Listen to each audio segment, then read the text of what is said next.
Tollywood movie. That's right, it's not Bollywood, it's Tollywood.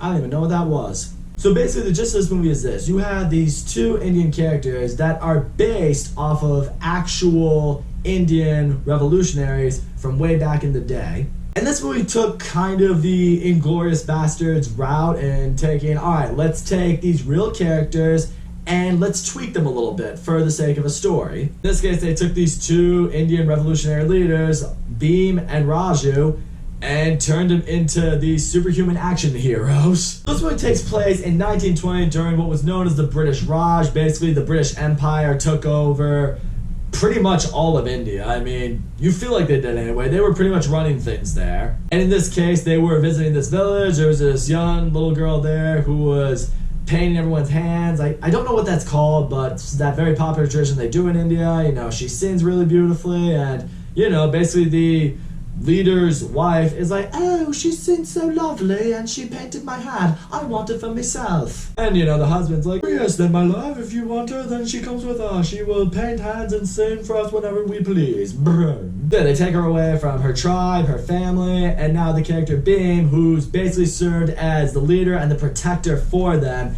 he's sent after them to get her back. And the Empire is warned, this guy straight up means business. He is an absolute badass. He is no nonsense. He is all drive, all focus, sheer will. He will stop at fucking nothing to get this girl back and bring her home. And he will kill whoever he has to. The British Empire hearing that warning, they're just like, okay, we need to send someone after that guy so he doesn't come in here and fuck all our shit up. So with that, the British Empire then sends Raju, who works for the Indian Imperial Police, who serve the British Empire. They send him after Bhim to take him out, and he's also an absolute badass. Like the perfect soldier, perfect weapon. He can take down everyone. He's skilled with like every form of weaponry there is. The thing, however, is these two have absolutely no fucking idea who the other is. You know, they've never really heard of the other person. They don't know what the other looks like. They don't know. They're kind of going into this blind. More so the case with Raju because he's hunting Bhim, but you get the idea. And then one day, these two end up crossing paths with each other and they become best friends, like almost instantly. And along the way, this leads to a really interesting, unique, remarkable story about friendship, about revolution, and it also all culminates in this fucking awesome action movie. Like, holy shit, what the fuck was this? You want to talk about a movie that came out of nowhere? This came out of nowhere. I had absolutely no idea what RRR was. You're gonna hear my Boston accent a lot in this video, evidently. I had absolutely no idea what this movie was. I didn't even know it existed. And then, you know, I saw some people on social media talking about it, saying it's really good, found out it was on Netflix. I'm just like, alright, I'll check it out and see what's up. And thank God I did, because if I didn't, that would have been an absolute travesty. First of all, the characters of Bhim and Raju, they're fucking awesome. They're both great. I don't know how to say the actor's name, so I'm not even gonna try it, but they were fantastic. What they established right out the gate with both of them is just how badass both of them are. The first time we see Raju, he literally fights his way through an entire mob of people around him single-handedly to get this prisoner that the Empire has ordered him to collect. And then right when you see Bhim for the first time, he basically captures and takes down a tiger almost single-handedly, just lures him into the trap, just does what he needs to do to haul it in, survive, and beat the thing. It's like one took on a mob of people in one took on a tiger in one. It's like, who's the more badass of the two? You don't really know. Also, the friendship between the two of them is great. And I will say this much, for a good chunk of the beginning of the movie, I would say really the first third, maybe even the first half of this movie, it is straight up bromance. They hit it off right out the gate with each other. I mean, they're cracking jokes with each other. They're spending all this time together. There's one storyline in this movie. Bhim has a big crush on one of these English girls, and he's trying to, you know, find a way to meet her and get to know her and, you know, eventually get her to fall for him. The problem is he does not speak or really understand a bit of English, so Raju, who does, is basically trying to serve as this bridge between him and this girl. There's another scene later on in this movie where they're invited to this British party, and, you know, the British guys there, you know, they're being, you know, just dicks to them, saying like, oh, they can't dance, they don't know how to perform or act at an event like this, and the two of them just break out into an absolute insane great dance number, and they just absolutely scrape every guy there, and all the girls are loving them, and it's eventually down to the two of them, and Beam and Raju are kind of have this little dance off between them, and Raju pretends like his ankle gives, so Beam wins, and the girl's gonna be impressed with him. He's just playing wingman for his bro, and it's like, if you've watched that, any guy who's ever had a friend who liked a girl that you were trying to set him up with, like, we've all been there. We've all been like, I will take the fall so you can get the win. It is very much a bro movie for most of this movie, and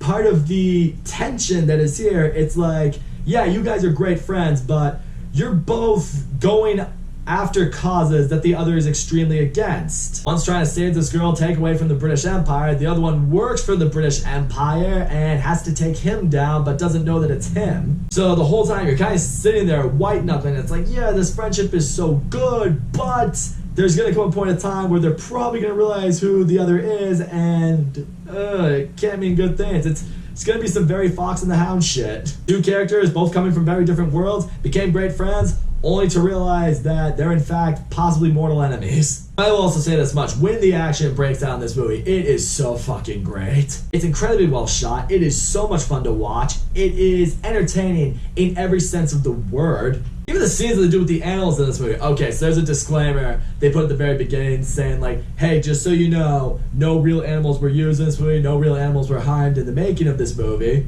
The CGI in these animals, they're very clearly CGI.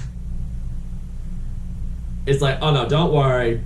First scene out the gate, it's like, yeah, no, that's a CGI tiger. Let me say this right now, whereas a lot of other movies, I would give the CGI a lot of shit, here, I'm not going to give it any, because despite the CGI being not great, besides stuff being blatantly, obviously computer animated, it didn't detract from the movie whatsoever. It was still fun, it was still insane, it was still awesome to see this freaking army zoo of animals go into this fight with these people, and it was awesome. I really don't know if I'm describing it the right way, but it's like, you gotta see it to really appreciate it and enjoy it, and you will. And when it comes to the action, when Raju and Beam are both pitted against situations that are really going to test their characters and ultimately test their friendship, it really makes the movie so complex, because you are rooting so hard for both of them, even though there are situations where it might be really hard to do so, because you're in a situation that's like,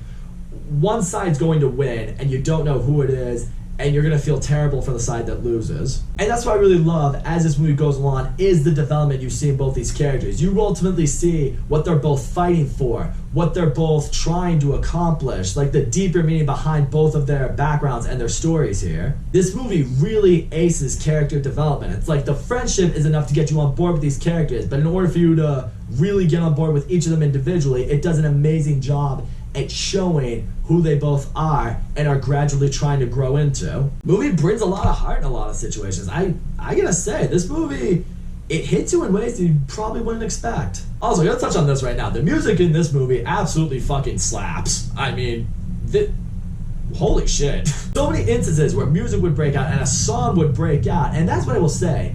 The movie kind of takes a little bit of that Disney route, in the sense like, there's a scene going on, they're gonna throw a song in there where a character sings or something like that. You'd think it would feel like complete cheese, but it absolutely doesn't. It flows with the movie seamlessly, it sets the tone for a scene almost seamlessly, I would say. It's like you see a scene with a song, you're just like, if that song wasn't in there, it probably wouldn't have hit me as well. And yeah, the music is really fucking good. Just about whenever a song came on, I was watching this movie, I was just like, okay, Shazam, Shazam, Shazam.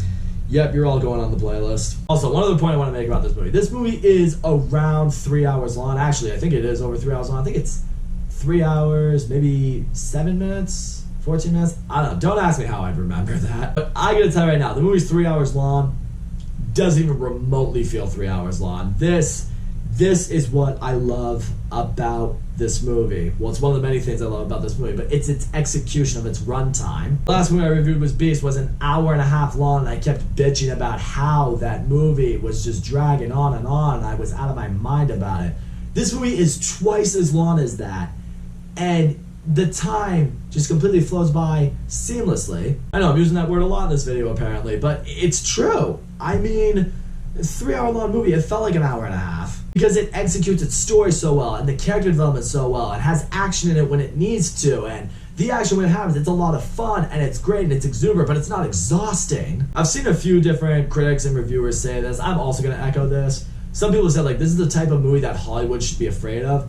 100% true. And this is why. RRR, at least for me anyway, this movie just focuses on being a very entertaining, engaging, fun movie that you will connect with and just enjoy. That's all this movie's focused on. Hollywood at this point is so obsessed with throwing every kind of political message and agenda and fucking all this propaganda they want to shove into their movies and really all their entertainment, that it becomes all about that, and they forget to instead just give a great fun movie that we can all enjoy. This movie does that. Does it have its messages in there? Sure, but it's not the point. They're not like trying to really put that into your face, because they know that's not what you're here for. You're here to have fun. You're here to be entertained. We'll use those messages as a way to tell the story. We won't make it the story itself. That's why, yeah, will America see a movie like this and see the recognition it's getting and probably try to make their own version of it? I bet they will, but it's not going to be anywhere near as close, because part of me feels like in a lot of ways they're losing their way on how to do that. So yeah, God bless Tollywood and the people behind this movie for making it happen, because this is something we all need. This movie was fantastic. Our two leading characters are awesome. They are badass. They are relatable. They're funny. Love the friendship between the two of them. It is great. It's something you totally get behind. You are rooting for this friendship throughout the entire movie. The action in this movie is so much fun. It is insane. It's epic. It's very well shot. It's extremely well done. It doesn't exhaust you. You just have a blast with it. The character development is fantastic. The music in this movie is amazing. It is flawless in its use of runtime. I love the level of heart that's in this movie. In the end, this is easily one of my favorite movies of the whole year. It's on Netflix right now. I highly, highly recommend you watch it. Totally gonna be worth your time. That's all I gotta say, guys. Thank you so much for watching my video. And as always, don't forget to comment, like, subscribe, and I will see you all next time.